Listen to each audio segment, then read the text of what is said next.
জাতীয় নাগরিক কমিটি ও বৈষম্য বিরোধী ছাত্র আন্দোলনের উদ্যোগে কুড়িগ্রামে শুরু হয়েছে মার্চ ফর ফেলানি কর্মসূচি।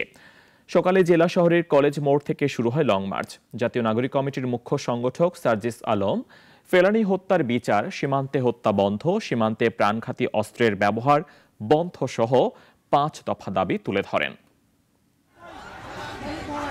সীমান্তের সকল হত্যাকাণ্ডের বিচার ও বিএসএফ কর্তৃক বাংলাদেশি নাগরিক হত্যা বন্ধের দাবিতে বৈষম্য বিরোধী ছাত্র আন্দোলন ও জাতীয় নাগরিক কমিটির আয়োজনে শুরু হয়েছে মার্চ ফর ফেলানি। কর্মসূচির শুরুতে জাতীয় নাগরিক কমিটির মুখ্য সমন্বয়ক সার্জিস আলম দাবি করেন, বাংলাদেশের যত নাগরিককে সীমান্তে লাশ করা হয়েছে তার বিচার আন্তর্জাতিক আদালতকে করতে হবে। আমি স্পষ্ট করে বলতে চাই, আগামী বাংলাদেশের এই যে ছাত্র জনতা, যে ছাত্র জনতা অভ্যুত্থান করে নতুন বাংলাদেশ দিয়েছে, সেই ছাত্র জনতা আর কোনোদিন নতজানু পররাষ্ট্রনীতি মেনে নেবে না। তিনি বলেন, ছাত্র জনতার কোনোদিন নতজানু পররাষ্ট্রনীতি মেনে নেবে না। লং মার্চে আরও উপস্থিত ছিলেন জাতীয় নাগরিক কমিটির অন্যান্য নেতারা।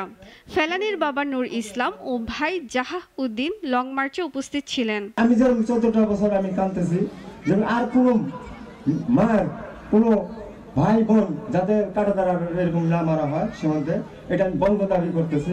লং মার্চটি নাগরসুরি উপজেলার রামখানা ইউনিয়নের নাখারগঞ্জ গ্রামে ফেলানির বাড়িতে গিয়ে শেষ হয়।